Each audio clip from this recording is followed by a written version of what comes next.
Acaba de llegar el ex ministro de Economía y diputado nacional Axel Kicillof. Axel, estábamos comentando un tuit del economista Martín Tetaz que dijo, vamos a ponerlo nuevamente hoy, que la inflación está en tu mente, la inflación está en tu mente. Las expectativas son las claves para bajarla. ¿Qué está en la mente de nosotros la inflación? Mirá, yo la veo en el changuito, en obviamente la factura del gas, de la luz, del agua. No sé, que yo sepa, mi mente no es ni un changuito, ni una factura de luz, ni de ningún servicio. Yo creo que este gobierno, la verdad que tiene una política, por decirlo así, absolutamente contradictoria. Quiere parar la inflación, pero devalúa cada vez más, hoy de nuevo. Y obviamente eso en la Argentina significa más inflación, no menos. Y sobre que devalúa, ha dolarizado las tarifas. El otro día fui a comprar una lamparita a la vuelta de casa, un switch. Están en dólares la lista de precios para la gente. O sea, la gente se encuentra con que le han dolarizado no solo la nafta, no solo el gas, la luz, todo, sino que además un gobierno ausente, un gobierno a favor de las grandes empresas, las corporaciones, está dejando que los precios vayan por cualquier lado. Y me parece que en ese sentido no es una cuestión de la mente, son políticas para defender determinados intereses contra otros. Los intereses que defiende son de los contratistas del Estado, de las empresas privatizadas, de las petroleras, de los grandes supermercados. Los que no defienden del jubilado, del laburante, porque además si tuvieran tanto mente, bueno, que dejen que las paritarias sean libres. Los tienen a los chicos sin clase porque no aceptan que ellos mismos reconocen que la inflación ya está arriba del 15%, pero quieren cerrar las paritarias abajo. Están condenando a los maestros a que no puedan cubrir ni siquiera la inflación del año. Y yo creo que, obviamente, que los economistas hablamos de expectativas racionales, adaptativas, toda una cosa, un galimatías. Pero cuando el gobierno juega a tirarle nafta al fuego, con el tema de los precios, porque siguen los tarifazos y siguen los aumentos de medicamentos, y bajan las jubilaciones y bajan los salarios, están mostrando que es un modelo que no piensa en la gente, no es un problema de expectativas, es un modelo, es un Estado que se ha corrido de esta cuestión, ha dejado a la intemperie. Ahora seguimos, Axel. Diputado, ¿usted cómo lo ve? ¿Qué tal? Buenas noches. Buenas noches. ¿Qué, el principal problema sigue siendo el económico para el gobierno ahora? Me parece, primero que creo que quien ha contribuido a instalar la cuestión inflacionaria en la mente de los argentinos y en la realidad de los argentinos es el mismo gobierno, porque las señales han sido muy contradictorias. Tenía un presupuesto aprobado con una meta inflacionaria que el mismo gobierno plantea, 48 horas después es el gobierno el que cambia la meta inflacionaria de un 10 al 15%, y hoy son muchas consultoras que trabajan cerca del gobierno las que ya están proyectando arriba del 20. Que la inflación va a ser arriba del 20, con lo cual me parece muy simplista trasladarle a la gente la responsabilidad de crear inflación por sus expectativas. Quien no ha tenido señales claras es el mismo gobierno. El gobierno le ha ido corriendo la cancha permanentemente a la sociedad. Y el otro tema es la disyuntiva. O el gobierno cree que a través de políticas monetarias, cuyas variables son tasa de interés o dólar, va a resolver el problema de la inflación, se equivoca. Creo que el gobierno tiene que decidirse a encarar la inflación a través de un programa de desarrollo productivo, industrial, o sea, mayor nivel de inversión e infraestructura que le dé más productividad al país. Creo que es la disyuntiva de hoy del gobierno, ¿no? Ahora seguimos, ahora estamos con Alberto Rodríguez Sá, con Axel Kicillof, con Pablo Cocinero, estamos analizando la actualidad política y económica de la Argentina, la realidad, Nadie te vende humo acá, te contamos la realidad. Vamos a encuestas que se conocieron este fin de semana, justamente sobre la realidad. Dos encuestas, una del Centro de Estudios de Opinión Pública y hoy en El Cronista de D'Alessio, una encuestadora que no se puede decir que sea ni de la oposición, ni kirchnerista, es de las más serias del mercado. Fíjese, evaluación sobre la situación económica del país, dice el Centro de Estudios de Opinión Pública. El 70,2% de la población argentina tiene una evaluación negativa de la situación económica de la República Argentina hoy. Positiva, el 27%, no sabe, no contesta, 2,8%, pero altísima la evaluación negativa que la población tiene sobre la actividad económica en la Argentina hoy. Segunda placa. Evaluación sobre la situación económica personal. Cuando le preguntan a la gente, ¿usted cómo cree que va a estar este año, cómo está ahora y cómo va a estar? Negativa, el 66%. Lo que decía el gobernador Alberto Rodríguez Sá, las expectativas de cada uno. Cuando no podés llenar el changuito, la heladera, las tarifas. Fíjese, hoy daban este dato. Darío Gaño esta mañana acá en C5N, en el Noticiero de la Mañana. En los 2 últimos años, la luz aumentó, desde que asumió Macri en estos últimos 2 años, 2.400%. 2.400% aumentó. Y ahí esta sensación negativa personal, 66%, positiva 31,9%, 2,1% no sabe, no contesta. Evaluación sobre el combate a la pobreza, negativa 71,8%, pobreza cero, la gente no la percibe. Positiva 25%, 3,2% no sabe, no contesta. Preocupación por la suba del dólar, y hay mucha preocupación. 61,7% lo ve como mucho y bastante preocupante. Poco o nada, 34,4%, 3,9% no sabe, no contesta. Vamos hoy a la encuesta que publica el Cronista Comercial, que cada tanto publica estas encuestas que le encarga al estudio D'Alessio, ¿no? ¿Por qué le parece que el gobierno no para la inflación? No saben cómo hacerlo, improvisan un 49%. No saben cómo hacerlo, improvisan un 49%. De ese 49%, 68% votó al Frente para la Victoria y 31%. Fíjese, es alto el porcentaje del voto a Cambiemos que dice que el gobierno no sabe cómo hacer y que improvisa respecto a la inflación. Preguntan, ¿saben cómo hacerlo pero no tienen fuerza para lograrlo? Solo cree esta pregunta, son preguntas inducidas, el 16%. ¿No desean hacerlo para evitar el costo social que puede traer? Opina el 23%. Otras 7 y no responde el 5%. Y vamos a la otra placa. Inflación, el tema que más preocupa. Fíjese, febrero del 2018, acá, 87% de la población opina que es el tema que más le preocupa, la inflación. Está en la mente de todos los argentinos. Estas son las cuestiones de la realidad que desmienten a los falsos vendedores de ilusiones. 87, mire cómo ha ido creciendo desde mayo del 2017, cuando estaba en un 74%, después subió en agosto al 78%, bajó en septiembre la preocupación, en octubre del 17 estuvo alta y ahora estamos en febrero de este año con el 87%. Bueno, la principal preocupación indudablemente la economía, Alberto, de la gente. Y sí, y estos índices, por ejemplo, las expectativas de futuro que tiene la gente, que no tiene, piensa que las cosas no van a mejorar. Esto golpea enormemente en la palabra esperanza. La esperanza es, tengo esperanza, creo que mañana va a ser mejor, creo que el mes que viene va a ser mejor, creo que el año que viene va a ser mejor. Y la esperanza de la familia, creo que mi familia va a estar mejor. Cuando no hay esperanza, la situación se pone grave. La gente baja los brazos, siente que no hay remedio, que no se va a solucionar los problemas de su vida, y esto genera una enorme repercusión. ¿Y hoy cómo está política. analizando usted el tema económico y político? ¿Cómo lo está manejando el gobierno?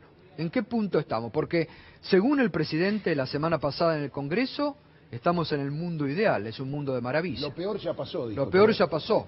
El gobierno tiene un enorme problema, que es lo tiene el país.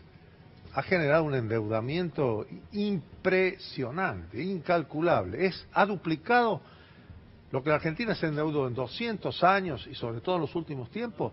El gobierno lo ha duplicado en 2 años. En 2 años. ¿Para qué? Supuestamente para cubrir el déficit, y el déficit es más que antes. Entonces hay una gran inexperiencia. Y el gobierno está sintiendo un efecto que es muy importante, muy importante. Los gobiernos duran 4 años, ¿no es cierto? Bueno, cuando empieza el gobierno, pone, bueno, tengo 4 años, tengo estos sueños, voy a hacer esto, voy a hacer aquello, que por ahí lo dice y después no lo hace, pero por lo menos dice. El gobierno se da cuenta ahora, a partir del 10 de diciembre, y este discurso del 1 de marzo, que le quedan, no es que tiene, le quedan apenas 1 año y 9 meses para el recambio presidencial. Y no tiene que mostrar. No tiene que mostrar. Entonces está en un estado de buscar imágenes, figuras, cortinas de humo, esperando y con una especulación que es muy mezquina. El gobierno ha demostrado todo este tiempo que solo piensa en la próxima elección. Como decía por ahí Omar Torrijos, es el líder panameño que logró el acuerdo Torrijos-Cartes sobre el Canal de Panamá, él decía, el político, nosotros vamos a decir el politiquero, piensa en la próxima elección. El estadista, o el político en grande, piensa en la próxima generación. Claro. El gobierno está demostrando que su mirada es muy chiquitita, muy chiquitita. Y él introdujo como cuestión de la gran batalla en la problemática o el tema de la inflación. Y no ha dado soluciones. Y tenemos, según lo que dijo Axel, el presidente, un crecimiento invisible. Sí, que no lo vemos nosotros, pero que está. Mira, yo creo que es muy llamativo lo que está pasando. En primer lugar porque no solo no ha podido cumplir la promesa electoral de bajar la inflación en 2 minutos, cosa que prometió 20 veces. Él decía, es lo más fácil que tengo para resolver, esto lo hago enseguida, es una medida de la ineficiencia. En el año 2016 tuvo la inflación más alta de los últimos 25 años, 42%. Y en el 2017 todavía la tuvo más alta que en el 2015. Y este año se encamina, según las consultoras, de lo sumo a bajarla 2-3 puntitos. No solo eso, sino que está metido en una tarea de que los salarios y las jubilaciones estén por debajo de la inflación. Entonces esto es lo que yo creo que genera un gran cortocircuito, porque además prometió que podíamos vivir mejor. Y se van pinchando cada uno de los globos que infló en la campaña electoral, y eso ha generado este efecto de desesperanza y también mucho malestar en sectores que apoyaron al gobierno. Yo creo que esto de la economía es un tema que nos lleva a la política porque tuvimos un cacerolazo contra el gobierno de Macri, impensable. Pero ¿qué pasa? Bajó la jubilación cuando prometió subirla. Después tuvimos una marcha sindical enorme, con sectores sindicales que incluso se habían mostrado muy permisivos con este gobierno. ¿Pero por qué? Les prometió sacarle el impuesto a la ganancia, no se va a perder una fuente de trabajo, no van a perder los salarios contra la inflación, todo al revés. Entonces a los sindicales también, los movimientos sociales, les prometió les va a ir mejor, trabajo de calidad, tampoco. Y por último, esto que está pasando en las canchas, yo no lo puedo medir si la gente se queja por los arbitrajes, pero hay un malestar que tiene que ver con que todo esto le pega al que va a la cancha, clase media, laburante, a todos les pega, pero además al futbolero le prometió el fútbol gratis. Sí. Y ahora se viene el Mundial y le van a cobrar el Mundial. Entonces, aunque el Mundial vaya bien, vamos a tener que ir al bar, como hacíamos antes. Cuando se van incumpliendo todas las promesas, yo creo que no solo no se da esperanza, sino que el gobierno se va gastando los cartuchos. Han prometido de todo. Nosotros en la política gobernamos 12 años sin prometer cualquier cosa. La verdad que algunos dicen me gustó, no me gustó, pero siempre el salario por encima de la inflación, el mínimo vital y móvil por encima de la inflación. Nunca contra la gente, si nos peleamos con algún sector empresarial, los sectores más pudientes.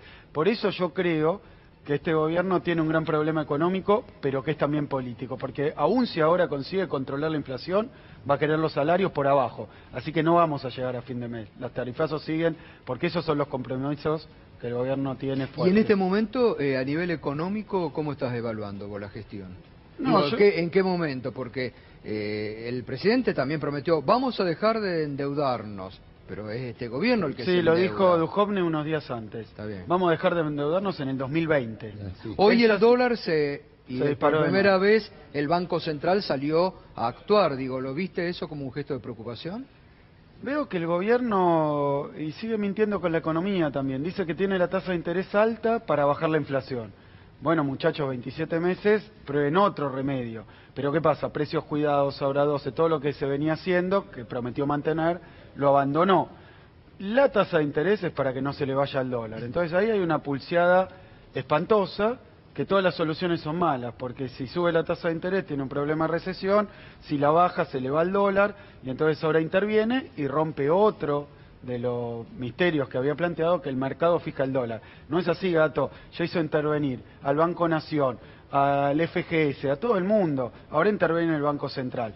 Hay una preocupación con el dólar que el gobierno no reconoce y se endeuda, porque además 22.000 millones de dólares se le van de fuga, 10.000 millones de dólares se le van con la cuestión del turismo, 8.500 millones de dólares porque abrió las importaciones y complica la industria. Yo como veo que es un programa neoliberal, pero está mal aplicado. Hay muchos cortocircuitos en el gobierno porque hay diferentes sectores empresariales metidos adentro del gobierno empantanando la cosa. Uno quiere bajar la inflación y el otro mete el tarifazo. Uno quiere generar reactivación y el otro le sube la tasa de interés.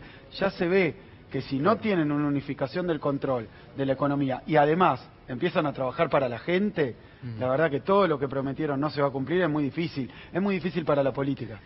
Pablo, ¿fue, digamos, una equivocación ese acuerdo fiscal que firmaron muchos gobernadores, que después devino en la baja en los saberes jubilatorios o en el cambio de modalidad en diciembre pasado, que dejó tantas heridas, digo?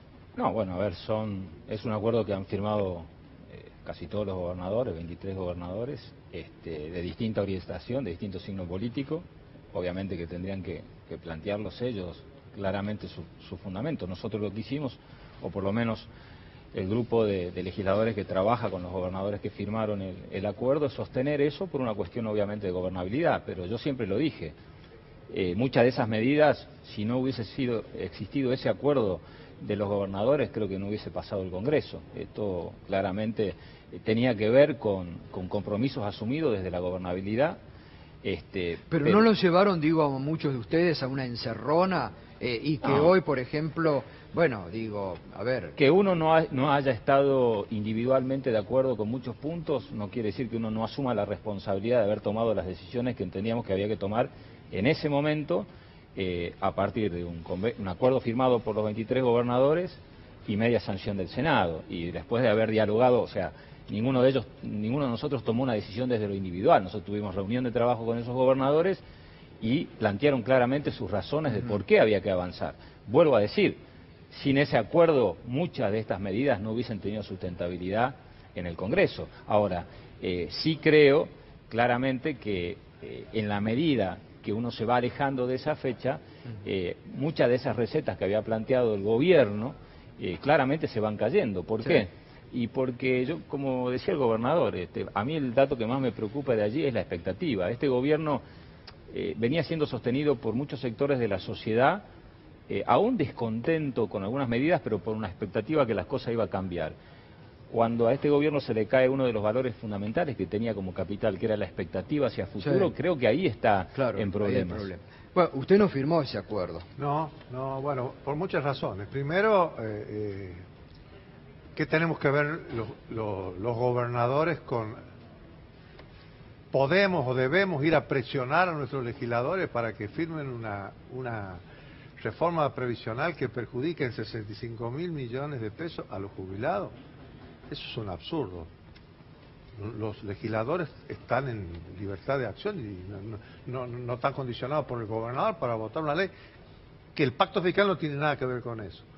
Tienen que presionar los gobernadores, firmar el pacto fiscal para presionar los gobernadores y los legisladores para que aprueben una ley sindical, de reforma sindical.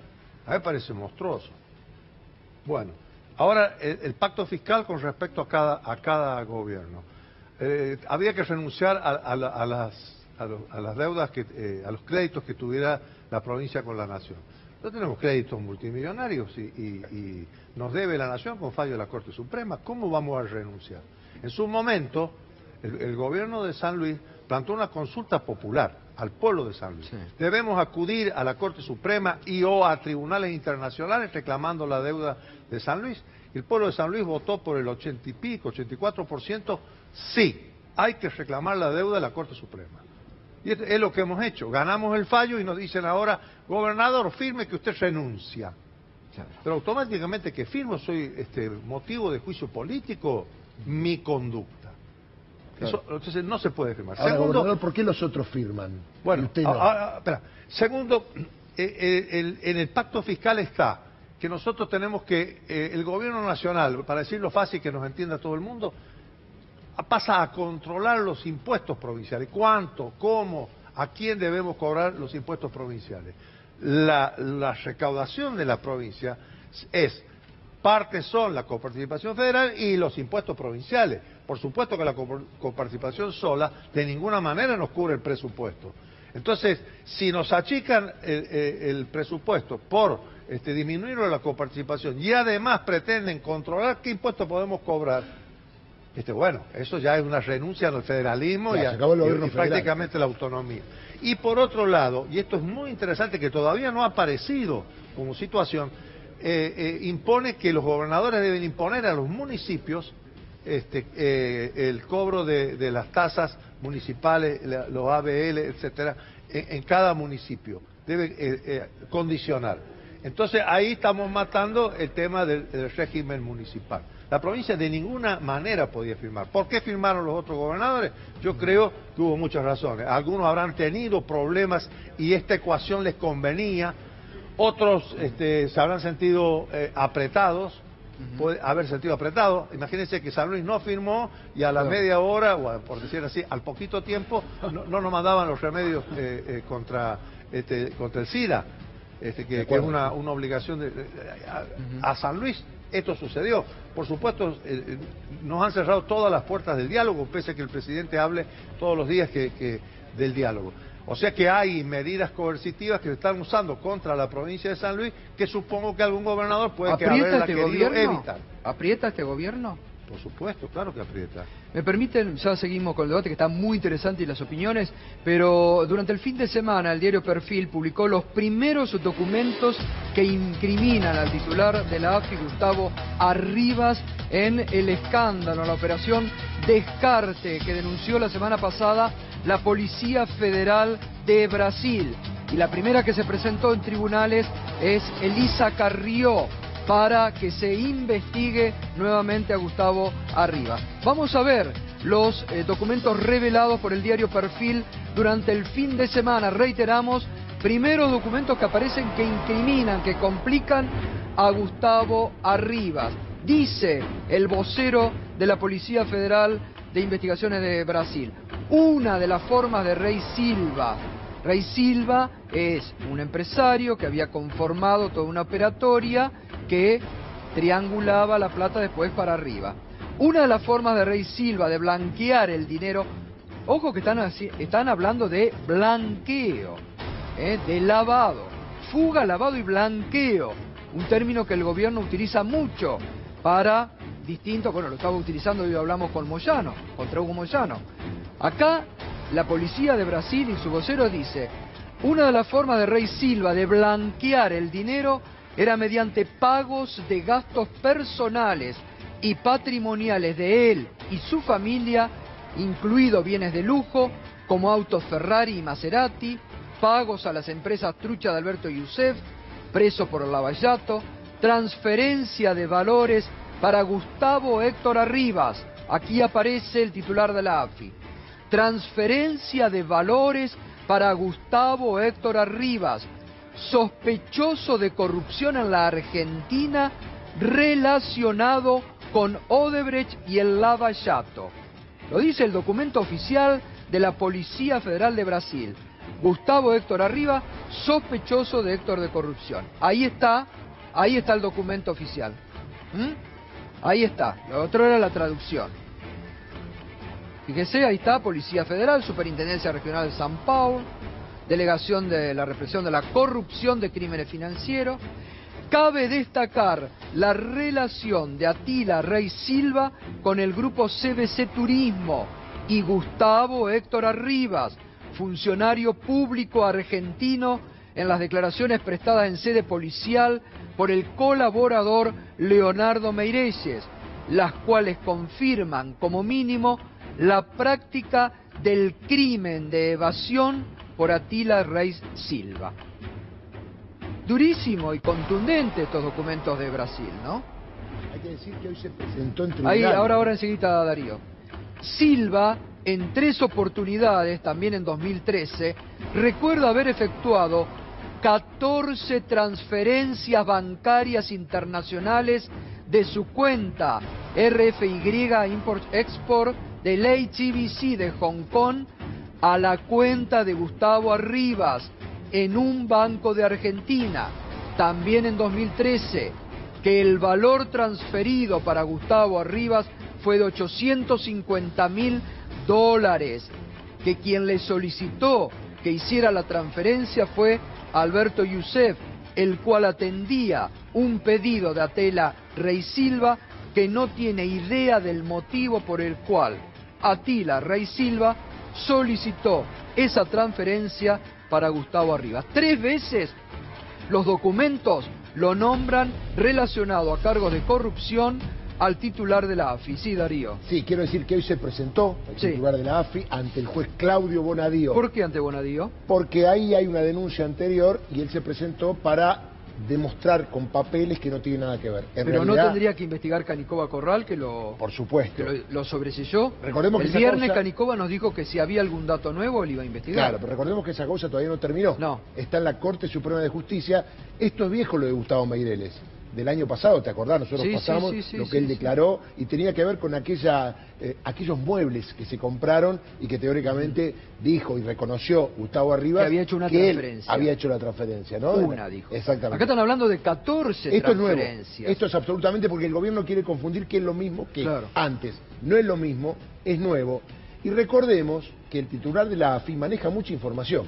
¿Por qué lo digo?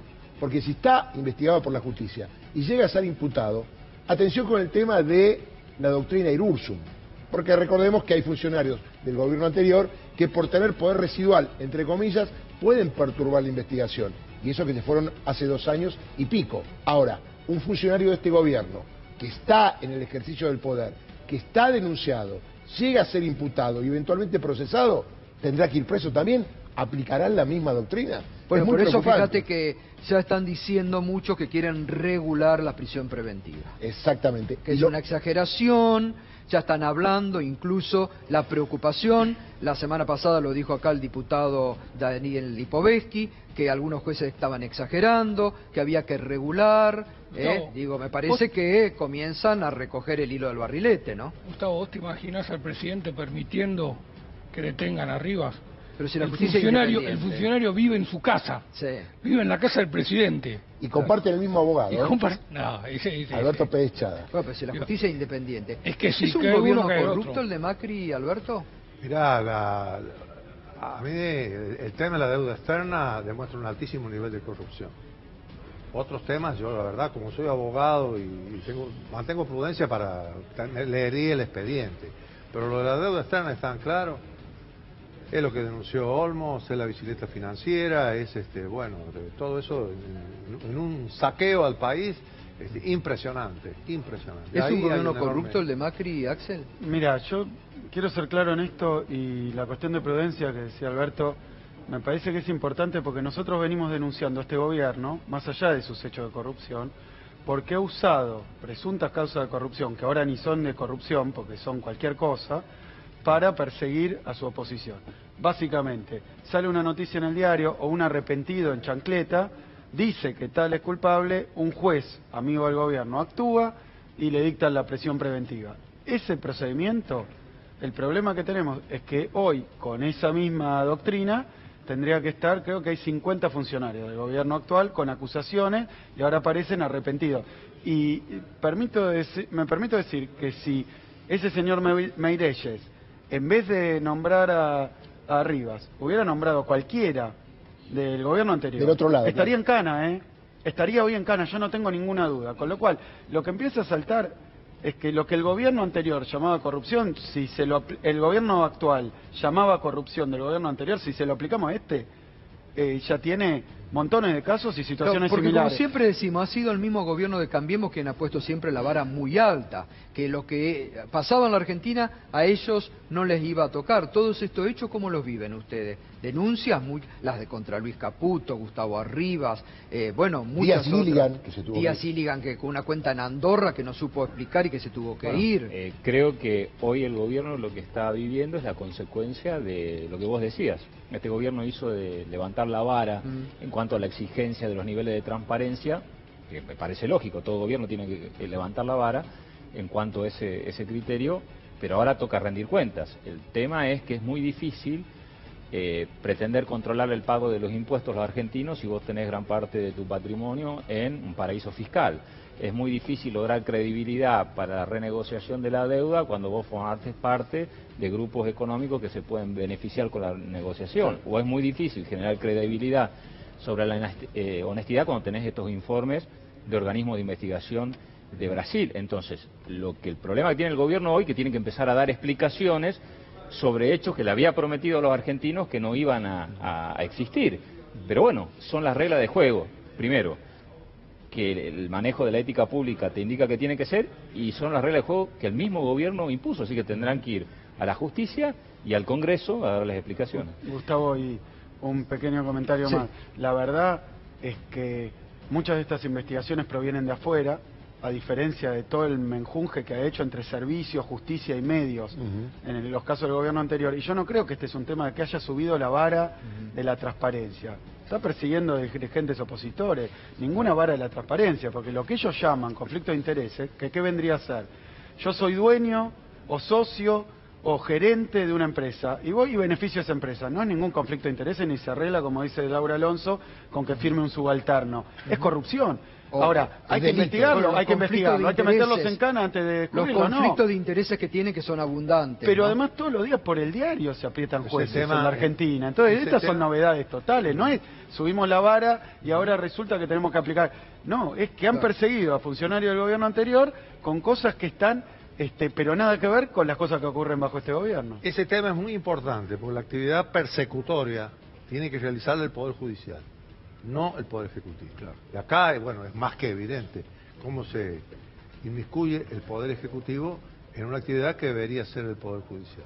Ahora seguimos, estamos con Alberto Rodríguez Sá, gobernador de la provincia de San Luis, estamos con Axel Kicillof, ex ministro de Economía, actual diputado nacional, y con Pablo Cosiner, presidente de la bancada del PJ en la Cámara de Diputados. Interesante debate, opiniones. Ya volvemos, esto es Minuto 1, la realidad ampliada desde hoy. Ya volvemos.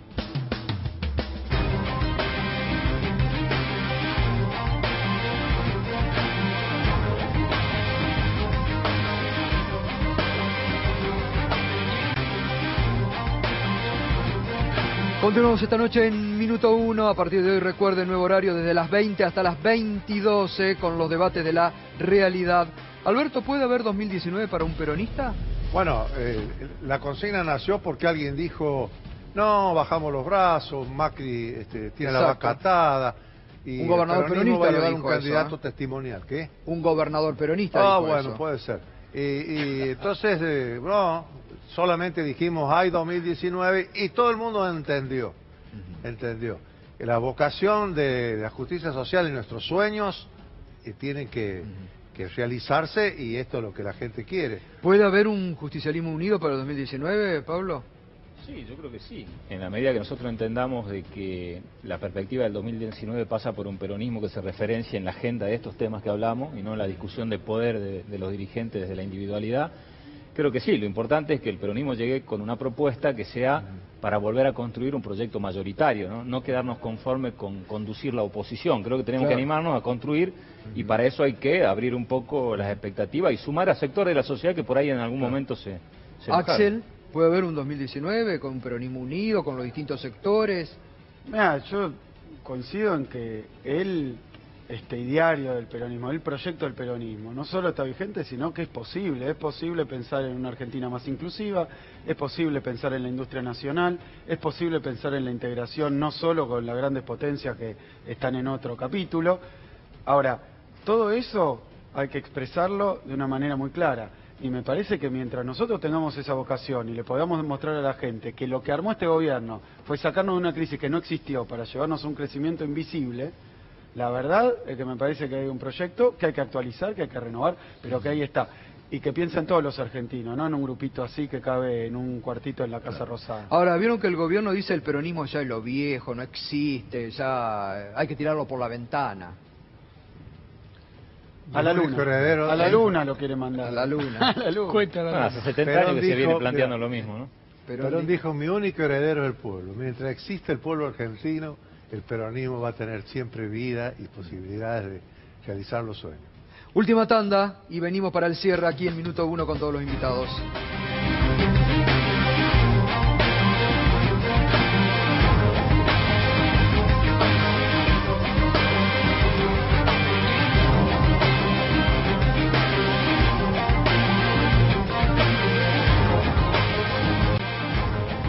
Seguimos esta noche en Minuto 1, las expectativas como lo estamos viendo en todas las encuestas. Fíjese que Management and Fit, que desde el año 2016 ha inventado sobre la credibilidad económica y política del presidente Macri y del gobierno, desde mayo del año pasado a hoy que la dio a conocer, la política bajó 10 puntos. La expectativa política del presidente, la económica menos. Pero la política 10 puntos del año pasado hasta ahora. Y estábamos viendo recién las encuestas, la de hoy del Cronista, donde las expectativas económicas ya de la población son negativas. Digo, esto también suma para un problema grave, ¿no? Sí, pero repito, es que el gobierno viene mintiendo. Está llevando adelante un programa económico, pero no era darte el 82% móvil, sacarte el impuesto a las ganancias. Le viene cumpliendo un sector muy chiquito, que son las grandes empresas que manejan los servicios públicos, las petroleras, le viene cumpliendo a los bancos, pero la gente no le ha cumplido nada. Y eso convierte la cuestión económica en una cuestión política. Y la cuestión de la corrupción, a mí me parece que ya no podemos hablar más de conflicto de intereses. Aparece todos los días algún negocio que está haciendo algún miembro del gobierno. Tienen que cortar con eso, porque si no pone en cuestión la democracia, la credibilidad. La verdad que tienen que cortar con eso. Nosotros, mientras tanto, vamos a defender a la gente en el Congreso, en todos lados. Vamos a defender a la gente. ¿Cómo nota a la gente en este momento? Usted que recorre el país. Sí, la gente espera del gobierno nacional, bueno, muchas cosas, muchas promesas, pero a esta altura del partido, lo que espera es que el gobierno nacional es como si mirara una máquina, un auto. Bueno, la gente desea que el auto se ponga en marcha y arranque.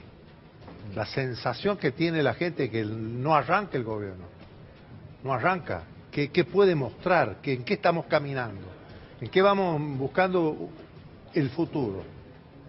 Es como nada, no hay nada. Y esta es este vacío es lo que está generando esta situación de incertidumbre y de desesperanza. ¿Ve mal humor social creciente, Pablo, usted? Yo lo que veo es una decepción muy grande. Creo que es lógico que gran parte del pueblo argentino tenía la expectativa que este gobierno le cambie la vida para bien, es lo que le había prometido. Y yo creo que hay muchos sectores que algunos están en la sensación de enojo y otros en la sensación de decepción, por eso estos números que veíamos recién. Ahora, yo quiero destacar algo, pasaron los 2 primeros años y sí se ha caído un mito que el peronismo no dejaba gobernar a nadie, cada uno con sus particularidades, pero hoy, y creo que es lo que la gente a partir del 1 de enero está planteando, es que el gobierno es responsable de las decisiones que toma. O sea, acá nadie ni le puso palo en la rueda, ni apostó al fracaso. Entonces, hoy es el gobierno el puro responsable de lo que está pasando en Argentina y claramente hay un malestar. Las economías regionales, te digo, de donde venimos muchos de nosotros, en vez de estar viendo cuántos puestos de trabajo se generaron, estamos cuidando que las pocas industrias que tenemos en muchos lugares no se vayan y se están perdiendo puestos de trabajo. ¿Cómo puede ser que el presidente no haya destinado 5 minutos a hablar de la industria y de las economías regionales? Totalmente. Gracias, Pablo. Gracias, Alberto, como siempre. Gracias, Axel. Gracias. Bueno, la última, Darío Villarruel. Mañana se sortea el tribunal oral que va a tener la causa contra Cristina Fernández por el delito de encubrimiento del atentado a la AMIA. Son 9 tribunales orales. Ya hay garantías de la Cámara de Casación. Reiteremos que el run de tribunales de hoy, que muchos dicen que no me toque esta causa porque no hay elementos ni serios ni pruebas contundentes, ¿no? Exactamente, están todos así lo de los jueces diciendo que no me toque a mí, pero a alguno le va a tocar, y la Cámara de Casación, para evitar suspicacias, da garantías del sorteo, porque a veces, viste, se sospecha que las causas están amañadas. Bueno, de 1 a 9, un tribunal de 3 jueces va a salir y va a tener que interpretar por qué Claudio Bonadío dice que hay encubrimiento, apañado por la sala 2 de la Cámara Federal, Martín Irursun y Eduardo Fara. Mientras tanto, el verdadero juicio por el encubrimiento a la AMIA, que ya está en la parte Alegatos. de alegatos, el gobierno lo está queriendo mandar al bombo. Vergonzoso realmente eso. Una más de Cabrera, que no solamente dijo que no lloren los industriales, sino... No, hoy festejó la venta de autos durante febrero. El problema es que de cada 4 autos que se vendieron durante febrero, 3 fueron importados, 1 nacional. Ahí probablemente tengamos ese crecimiento invisible, ¿no? Es invisible porque el crecimiento no es para la industria, no es para el mercado interno, el crecimiento se lo llevan los importados, el crecimiento se lo lleva Brasil. Cada auto que se vendió en la Argentina benefició a un trabajador brasileño y no a uno de acá del país. Bueno, esto daría la impresión que está como la política, entonces la nueva política industrial que tiene el gobierno, ¿no? Que venga todo de afuera. Bueno, poco. Pero el planteo que hizo Cabrera es, vamos a beneficiar a los consumidores. Está demostrado que no es así. Ningún producto importado logró frenar la inflación. La inflación siguió su ritmo, siguió su lógica, más allá de todo lo que hizo el gobierno. Abrió las fronteras, permite que entren la lata de tomate de Italia, las latas de choclo de Brasil, Sí. las de arveja de Francia, pero los precios siguen creciendo igual. Bueno, muy bien, gracias Darío, Gracias, hasta mañana. hasta mañana. Gracias, hasta mañana Fernando. Señoras y señores, mañana a las 20, la realidad ampliada está aquí, pasa por C5N, por Minuto 1, siga en la continuidad porque ya llega Esloto con su desafío 2018. Hasta mañana a las 20.